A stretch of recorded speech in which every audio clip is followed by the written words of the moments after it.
How are businesses navigating the complexities of AI and automation in today's digital age?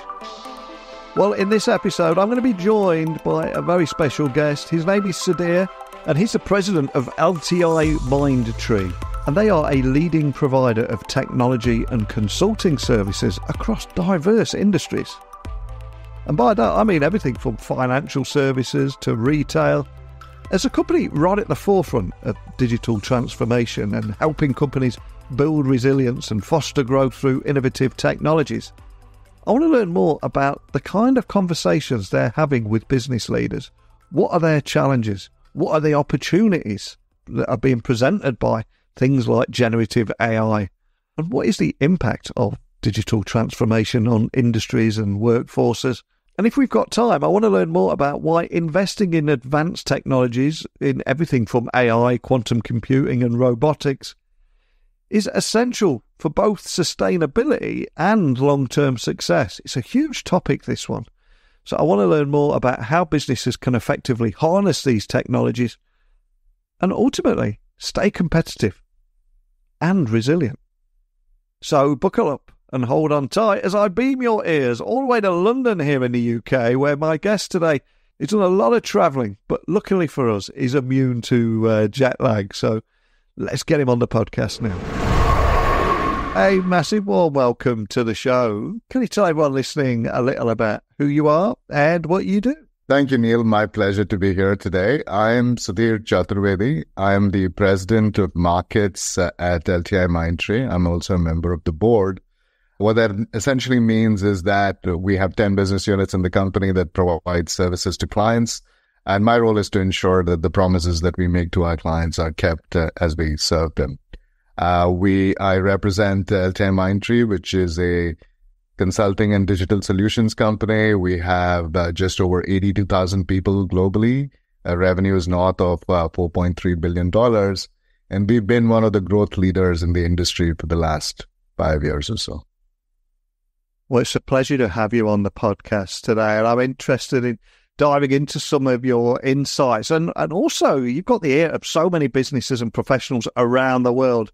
I'd love to hear more about some of the technologies and trends and the conversations that you're hearing at the moment. And of course, we are at a time where we're witnessing this surge in generative AI and automation technologies. And I'm curious, to begin with, what are the primary concerns you hear from business leaders about integrating these technologies into their operations? We've heard about the hype, but I'd love to hear about some of the concerns too.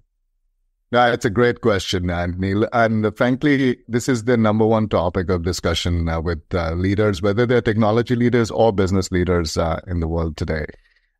Frankly, let me start by saying that AI and generative AI is truly transformative technology. I would say after the internet, this is the biggest change in technology that we have seen, and this is here to stay. But there are issues with wide-scale adoption of generative AI, especially in businesses.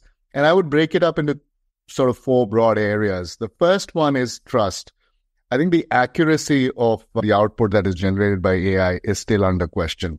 So AI does have hallucinations, which essentially means that when generative AI is good at generating answers, but when it doesn't have the right answer, it will still generate some answer, which is not right. And that's, it doesn't say that I don't know. And that itself is an issue. So it causes hallucinations, and that's something that clients of mine are concerned with. It also has biases, and some of these biases are based on the learning models that have been adopted, because the data sets in some cases are more representative of a certain group of people than others. So certain groups of people might get inadvertently discriminated against simply because there wasn't enough data to train the large language model on that. And those biases have to be looked at. The third is explainability. Many of our industries are regulated industries where you have to explain a decision. For example, if a client makes an investment decision, you need to explain as to what was the reasoning behind the investment decision. Or in the life sciences industry, where it's being significantly adopted in terms of molecule management, what prompted the move to or the selection of a certain molecule in drug research, for example.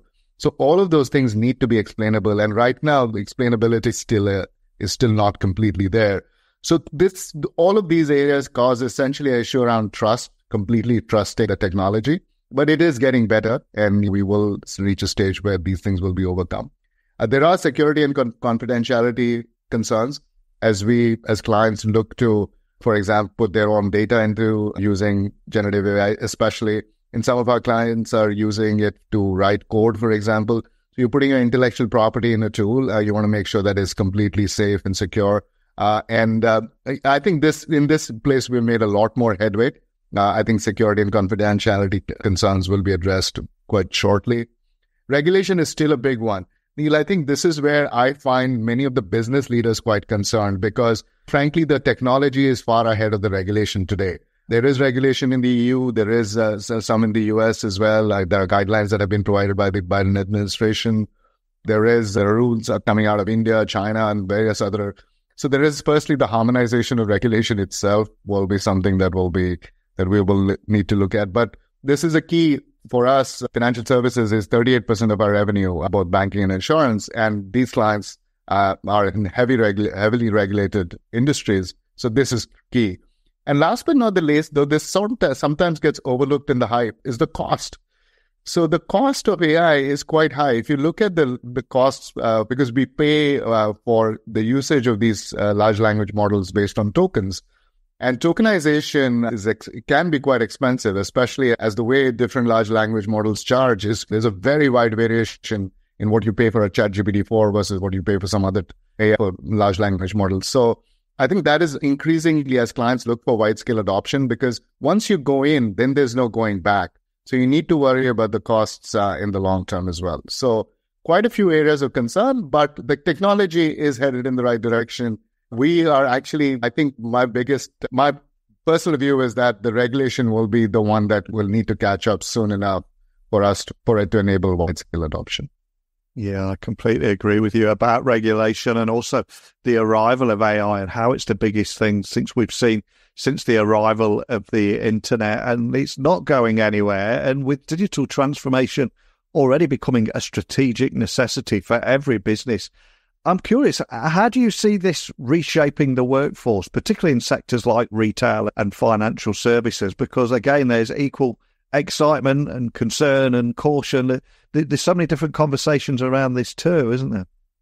There is, absolutely. In fact, I would say that, when we especially the thing is, COVID was the moment where digital transformation really took off, right? Yeah. And it took off because, suddenly we had to provide, especially the customer services part had to be done remotely. And every aspect of the business had to become a combination of hybrid models that had to be adopted. And that supercharged essentially cloud and the adoption of cloud and digital technologies. And that now we have AI coming to take this 2 steps further. I think the biggest impact in my experience, Neil, has been in the customer experience area. If we look at what the clients of ours are doing, I'll take some of our financial services clients as an example. Insurance clients, for example, deal with claims, and some of these claims are being dealt with in quite difficult circumstances because people may have just had an accident and they're speaking to the insurer just to make sure that they're looked after, that they're covered. There's a lot of anxiety that they're facing.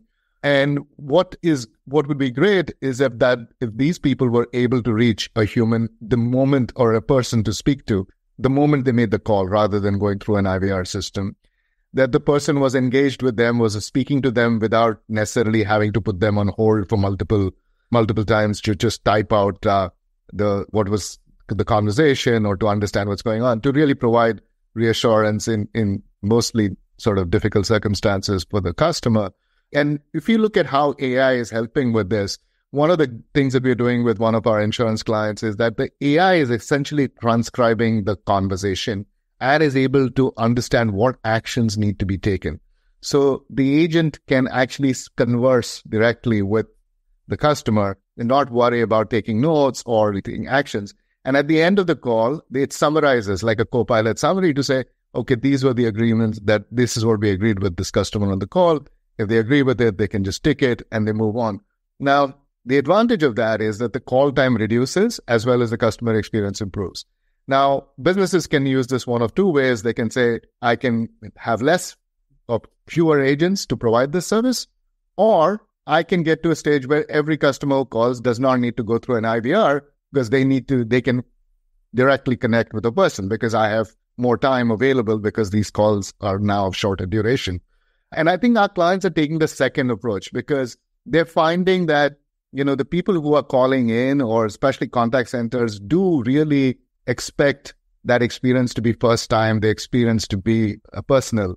So I think this is though it is seen as one of the examples where AI will have a negative impact, I think AI will have a very positive impact on this, as essentially the agents are super agents because they've been powered with AI. And I think this is a great way to look at it. And there are several industries, whether it's financial services, it's retail, it's telecom, where customer experience and these contact centers of customer service operations are extremely important part of their business in terms of loyalty that they create with their customer base. The other area is operational efficiency. I think many of these areas, I'll give you a simple example in trade finance, which sounds like a very boring topic, but when you put something on a ship from one part of the world and ship it to another, there is a whole host of financial instruments that are actually going to making sure that the supply chain of any product works, right? So trade finance is very critical. In the past, because it involved a company on the other side which was supplying the product, a shipper, or maybe an agent that was a shipping agent, a shipping company on the other side, a clearing company, multiple people involved, you would be surprised that I think the last use of fax machines that I ever saw in banks was actually happening in trade finance, as people were faxing these documents over for people to look at and read and then provide credit or insurance or whatever was needed with trade finance. And in COVID, certainly as post-COVID or during COVID, as none of these were available, suddenly we found that people were able to digitize this much faster and able to use these technologies. Today, a lot of trade finance, which used to take 3 or 4 days sometimes to process, is being processed in seconds, if not minutes, actually. So the speed at which these things are happening, simply because we've digitized the entire process, and now with AI, it's also we can add some intelligence in the decision-making to the process. We are saying that this is fantastic news actually, because we saw supply chain disruptions lead to increase in prices across the board. So the more efficient you make a supply chain, the better it is for the end consumer. They benefit from lower prices and better product availability. So I could keep going on and on because it's one of my favorite topics. But I think what I feel from a customer perspective, digital transformation technologies have truly benefited them in multiple ways in terms of making our life easier and potentially, I think, going forward, even sort of much more. Obviously, the cost-effective part is very critical. We live in difficult economic times. So I think any as one of the greatest retailers in the world says, every little helps. And I think this is how technology has also, especially digital transformation technology, has evolved. And I think your passion for this topic really shines through in our conversation today. When I was doing a little research on you, I know that also something that you're very passionate about is the importance of investing in technology for resilience and growth. And just to bring that to life, are you able to share an example of where strategic technology investments have actually significantly benefited an organization? Because there's so much talk at the moment about tech projects delivering ROI and generating business value. And it'd be great to bring that to life with a use case or example if you have one. In fact, I'll stay with the retail example that I just gave, because omni-channel commerce now we're used to it. We're used to buying products over the internet and being able to pick it up somewhere in a store or being able to return it in a store. The various models of omni-channel that are available across the board. But I think one of the things that we did with one of our clients is when we integrated all these channel experiences, we also moved them to some technology that enabled people to buy in installments, buy now, pay later kind of thing. And though I know sometimes there is a little bit of controversy around this, but as long as the product is structured well and the way it is sold appropriately, it can be very beneficial to consumers, especially that are making large purchases. We actually enabled this for a UK-based electronics retailer, and their sales of certain product categories went up by 35%. And some of these product categories, I think, are quite critical to things like refrigerators, for example, are usually bought when a previous refrigerator or the existing refrigerator is has literally died, right? So it needs an immediate response. You need to get something in quite quickly. So I think it's very beneficial from a quality of life perspective that some of these instruments are available to customers. And there are several such examples. I gave you the trade finance example as well, that has really investments in this have delivered ROI, which is far beyond what was expected. I would say that looking at it from a LTIMindtree perspective, one of the things that we believe is very critical is the training of people in AI, the investment that we make in training. So we've trained right now just over 42,000 people of our employees, and our plan is to train all 82,000 employees. But what we are doing is we are offering this training to all our clients as well. So the same training materials are available to all our clients free of cost, so that we believe that education, the investment that clients will make in understanding this technology, because I think Jensen Huang said it, right, that today your job will not be replaced by AI. It will be replaced by a human who knows AI. And I think that is a very good way to look at AI. And therefore, it is important for the entire workforce, for all of us, whether we are in technology or in business, whether we are a customer service agent or we are, working in a warehouse or we're providing services to clients in an office. It doesn't matter what your work environment is. There is a element of AI that will have an impact. In fact, there is a recent study done in the US which said that 80% of jobs will have at least a 19% impact of AI. I think that's the best, most comprehensive study that I've seen, which talks about that the entire job will not be impacted by AI, but aspects of that job will be impacted by AI. And as long as, just to continue with that example, if 80% of employees know that 19% of their work content is going to be impacted by AI, it's better that they understand the AI themselves so that they're able to use it for their own benefits and in terms of their own productivity, in terms of their own quality of life, and providing a better service to whoever they work with. And it's also worth highlighting, I think, that we are in a period of economic uncertainty. We're seeing it all around the world. And how do you see digital transformation enabling companies not just to adapt, but maybe even thrive in today's rapidly evolving market conditions, and almost use it as a growth lever too? Yeah. In fact, I think, Neil, when I speak to especially business leaders, they're very keen to find new avenues of growth, revenue growth through new technology. So typically, all our clients look at the three types of revenue growth. So we call it H1, H2, H3. So H1 is how do you make sure that your existing revenue base doesn't start to decline? So classically, in the media industry, for example, churn, right? You wanted to keep churn to a minimum or to avoid it completely so that you keep your existing revenue base. The second area is how do you grow in adjacencies? So keep your existing core. How do you grow in adjacencies? So which are areas that are just around your core that are more easily accessible for growth? How do you do that? And how do you enter major new markets? So I'll give you an example. One of our clients is in the HVAC space. Now, sounds very boring. This is large-scale air conditioning. But again, as we move to hybrid work environments, but some offices are only really occupied 3 days a week, or in some cases, certain floors are occupied, et cetera, et cetera. So how do you make sure that the HVAC is actually used when it needed to be used, right? And for that, because the hardware will continuously keep running, it's the software that will change that. The software will detect, okay, what's the occupation in the office today? Therefore, what time is the people coming in? When do we make sure that the AC or the HVAC systems are working appropriately, make sure that the quality of air is appropriate? All of that is done essentially through software. So this initially, by the way, started as an ESG mandate, but they found that it's a very critical part of their sales strategy in order for the clients to say that, hey, we're not just providing you HVAC, we are actually providing you the most intelligent air conditioning system that you can have. And frankly, it is cost effective. It is sort of more ESG friendly, et cetera, et cetera. And this could only happen. So this leads to new markets for them, because some of these buildings, and especially with LEED certification, et cetera, when they look at these technologies, these are technologies that are suddenly now available to them.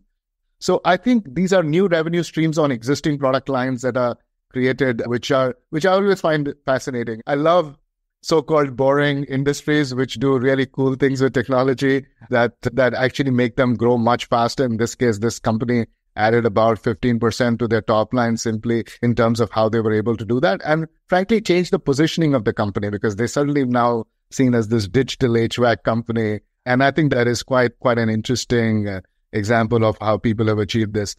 The other part that I've seen in keeping hold of existing markets is that clients want to do this more cost effectively. So the way some of the marketing strategies to this using AI, we have seen some of our clients, especially in financial services, who in wealth management, for example, use very personalized messaging on if there is, for example, an interest rate change or there is a world event and they want to hold a webinar around it or a briefing for their wealth management clients around this. They'll actually be able to send them an email to say, this event, if this is an increase in interest rates, it impacts these asset classes. You happen to own some of these asset classes, and therefore it would be good for you to attend this webinar because it has a direct bearing on some of your returns.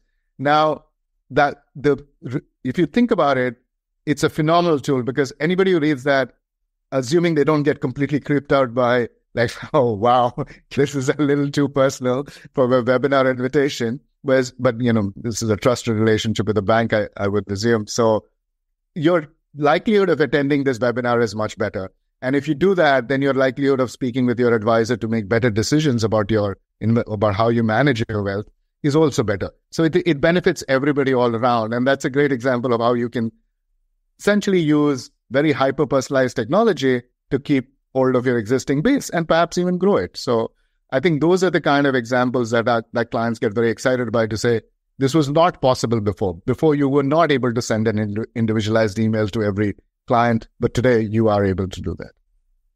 And one of the things that stood out for me about the work that you do here is you work across various sectors and everything from manufacturing to entertainment. So I'm curious, how do digital strategies vary across these multiple industries? And are there any unique challenges or particular successes that you may have observed?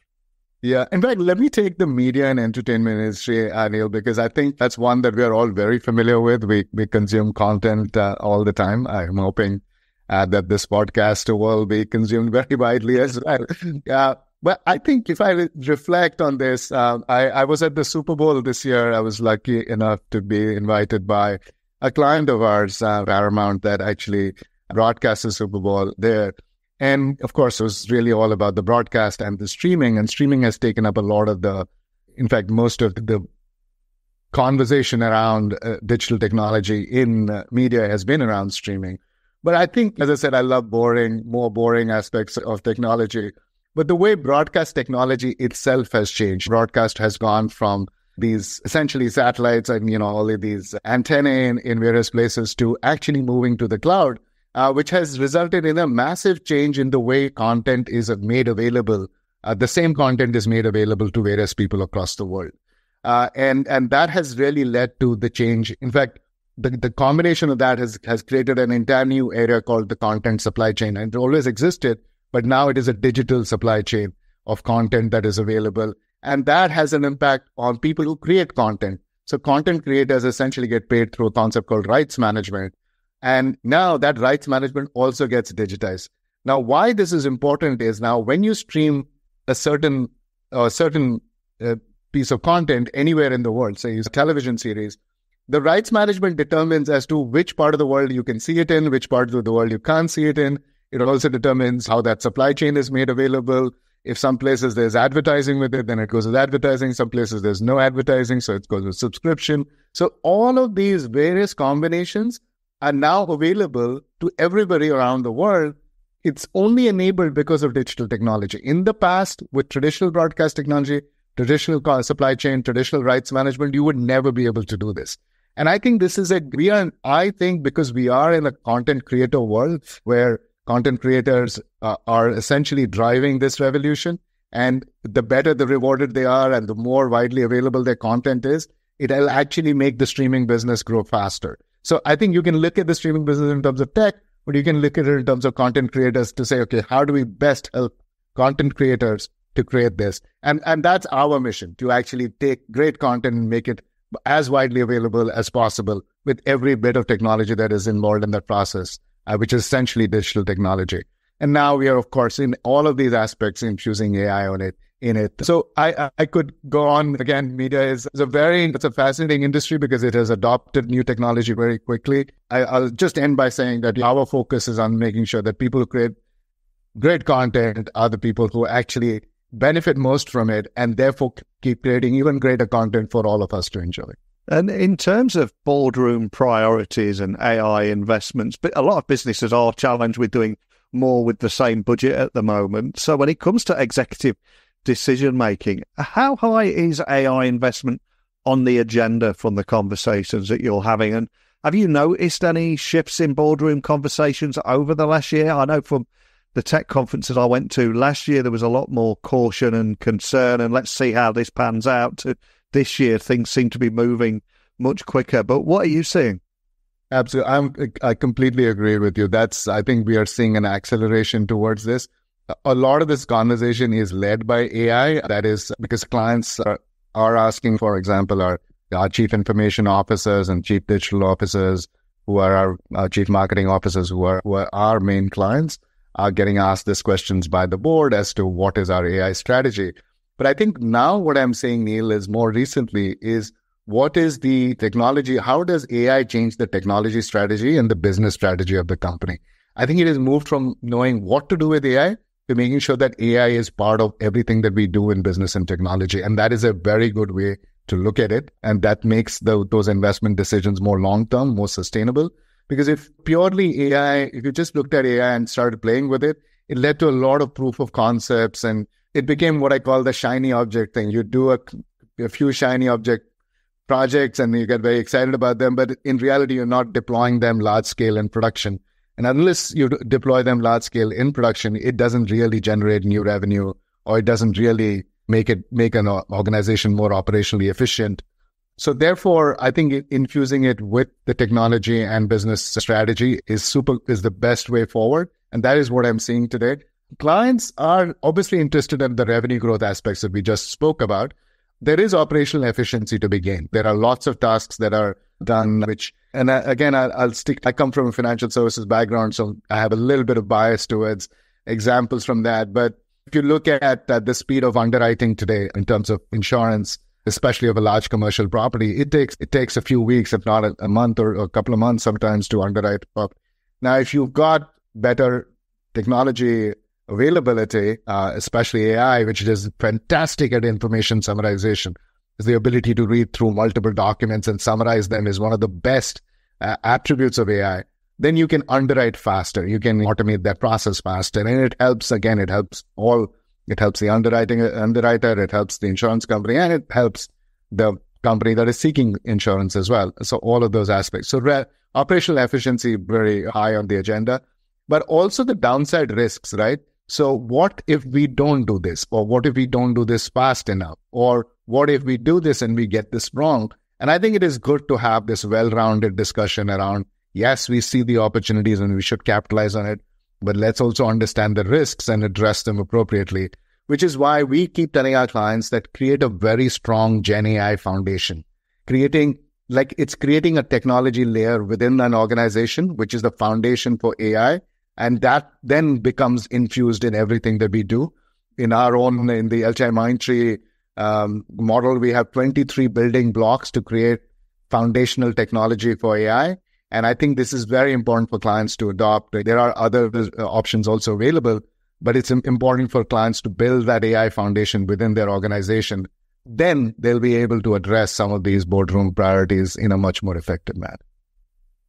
And of course, the other big topic right now outside of AI is things like ESG scores, sustainability, socially conscious consumers driving meaningful change, making a stand against things like greenwashing, etc. So with all that in mind, how are you at LTIMindtree leveraging technology to not just address business resilience, but also sustainability goals in your operations and indeed those of your clients too? Absolutely. I think if you look at the combination of cloud, data, digital, and AI, in fact, even the tech footprint, right, in terms of carbon footprint has gone up because these are expensive. Not just know that the cost of processing a simple AI query can be quite high in terms of not just, I'm talking in terms of from an ESG perspective, power consumption, etc. This is significant. So yes, there is a lot more work to be done. But I'll give you perhaps a couple of examples just to illustrate. So we are working with a utility and we've reduced 2 million metric tons of carbon emission for them through better use of technology and through deploying some AI technology as well in there. So the combination of cloud, data, digital, and AI has led to this.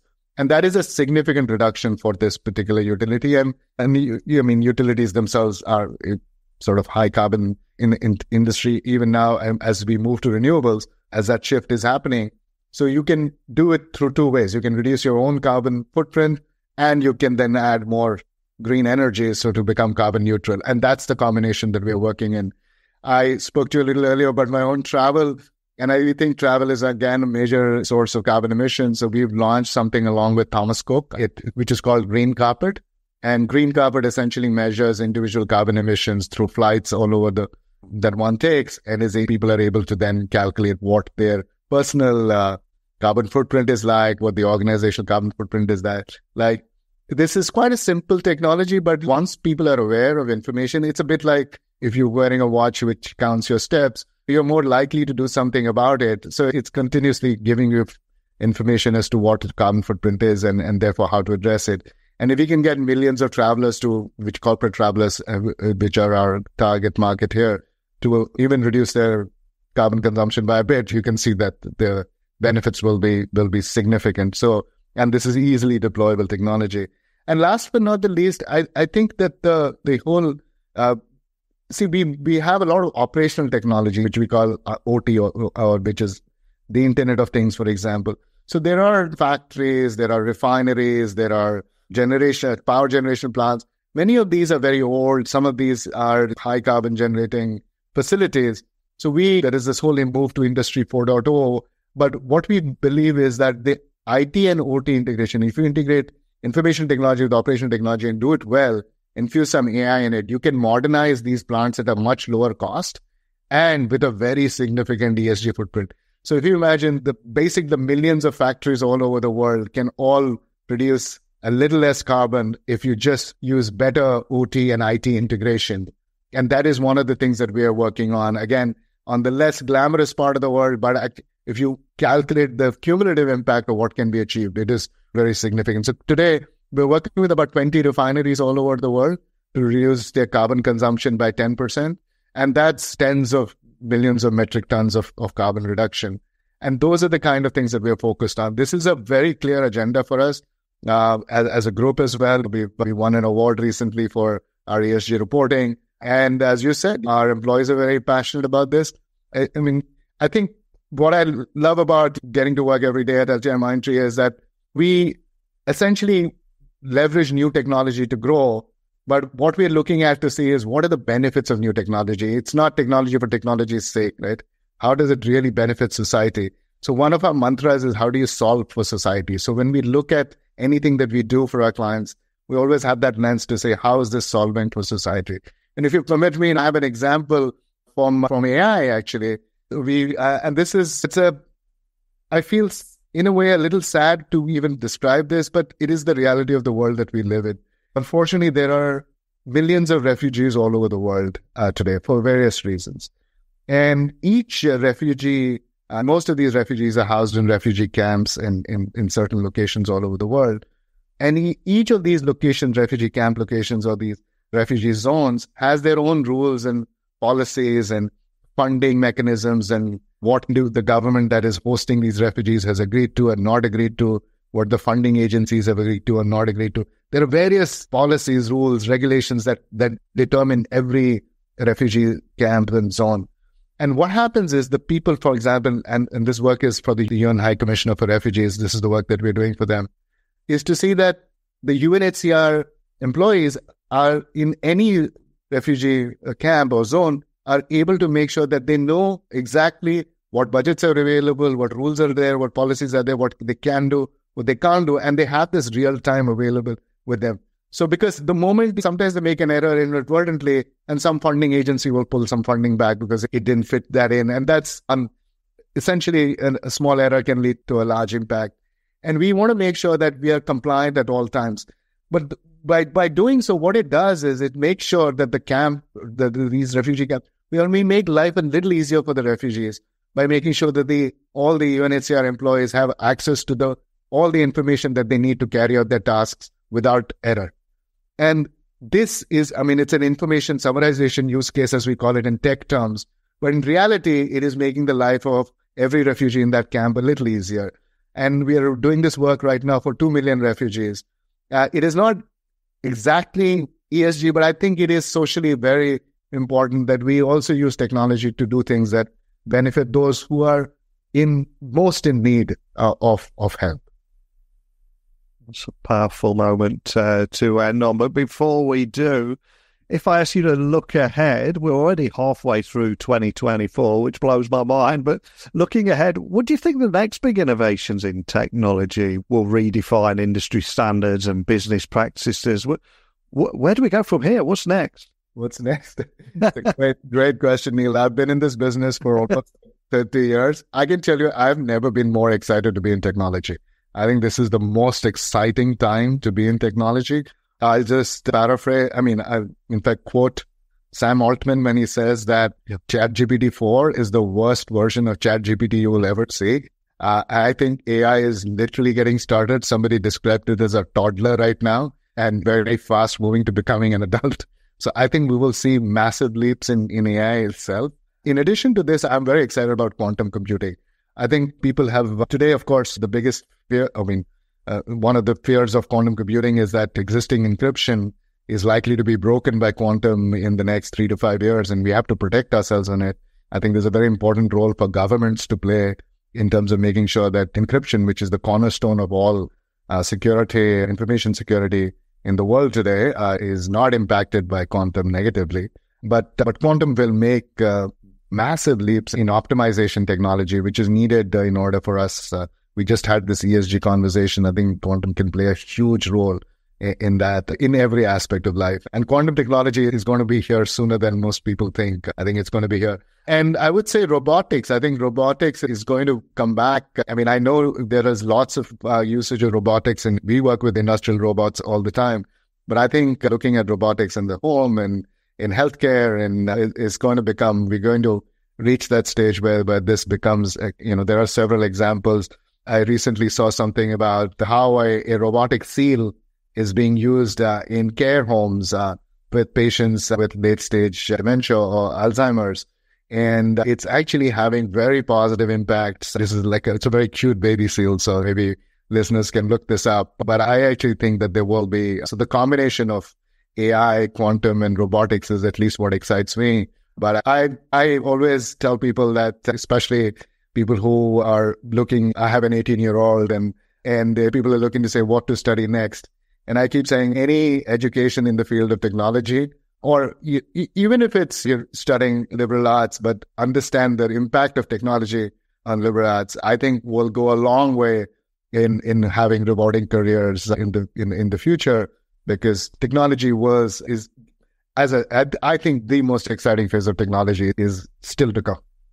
Wow, so much food for thought you're leaving us there on AI, quantum computing, robotics. And thank you so much for taking the time to not only share your time, but your insights today. But before I let you go, I'm going to ask you to leave one final gift to everyone listening. And that is either a book that has inspired you or means something to you that we can add to our Amazon wish list, or a song that we can add to our Spotify playlist. Guilty pleasures are allowed. All I ask is, what would you like to leave and why? So Neil, if you, again, indulge me as you have done throughout this conversation very graciously, the book that I read during my days in business school was Shoe Dog, which was Phil Knight's book, the founder of Nike. And I think it is one of the most searingly honest memoirs of a business person that you can read. And it is just so beautifully written. I think it's a must read for anybody at any stage in their career. I also think as leaders, we make decisions all the time. And I always have this book in mind, which is Thinking Fast and Slow, the Danny Kahneman book, which gives us an idea as to why human beings sometimes make seemingly irrational decisions, because we are, at the end of the day, very emotional beings. And it's very important to understand the basis of decision making for any leader. I totally recommend this book. And last but not the least, I think, one does tend to sometimes look back at their career. And Clayton Christensen wrote a great book called How Will You Measure Your Life? So I'll leave you with these 3 books, which I think have had a very profound impact on me. And the song, I just came back from India, where there was it was very hot. It was very hot in New York when I left as well. So I guess the song of the moment is probably Heat Waves by the Glass Animals. Great song. Well, I'll add the 3 books to our Amazon wish list, the song to the Spotify playlist. But for anyone listening, we covered so much there. So anyone listening wanting to dig a little bit deeper, maybe want to find out more information about you, the work you're doing at LTIMindtree, where would you like to point everyone listening? So, yeah.com is a great resource. We are revamping the website, I might add, at this point. But I am on Twitter as well. Oh, sorry, X, I should call it, at Sudhir_Chat. I should do more, but LinkedIn is perhaps the best place. I do post there, and I actually meet a lot of clients. I attend a lot of events. So I do make it a point to share some of the learnings from that on LinkedIn, and I'd love to connect with any of the listeners. I still believe almost 30 years down the line, I'm still a student of technology, still a student of business. So I'm happy to learn from anybody and happy to share my perspectives and insights with anybody. Well, there's so much I loved about talking with you today, from the considerations and challenges of businesses as the use of Gen AI and automation increases, how digital transformation is reshaping the workforce and entire industries such as retail, financial sectors, and everything in between. And also why investing in technology is a must for resilience, sustainability, and growth. And we even had time to talk about AI, quantum computing, robotics, 3 books, and a great song in Heat Waves. But more than anything, just thank you for sharing your time with me today. Thank you, Neil. Such a pleasure. Absolute pleasure to get Sudhir on the podcast today. And I think, having spoken with him, the landscape of digital transformation, for me, it sounds like it's rich with potential. And yes, there are a few challenges along the way too, but the rise of AI and automation offers incredible opportunities for things like operational efficiency, new revenue streams. But it also demands careful consideration of issues like bias, security, and regulatory compliance. So, thank you for joining me in this insightful conversation, because the future of technology with advancements in AI, quantum computing, and robotics, I think it promises to reshape industries and drive sustainability. But more than anything, you've heard from me, you've heard from today's guests. What are your thoughts on the transformative power of these technologies? The good, the bad, maybe even the ugly, and the things that you're concerned about. And how is your organisation preparing for these changes? I'd love to hear your perspective. So please email me, techblogwriter@outlook.com. You can get me on X, LinkedIn, and Instagram, just at Neil C. Hughes. So let's keep this conversation going, and please stay tuned for more episodes where we will continue to uncover the latest trends and insights in technology and how they're impacting business. And hopefully together we can all learn from one another. But until next time, keep innovating, stay ahead of the curve, and meet me here, same time, same place tomorrow morning. Speak to you all then.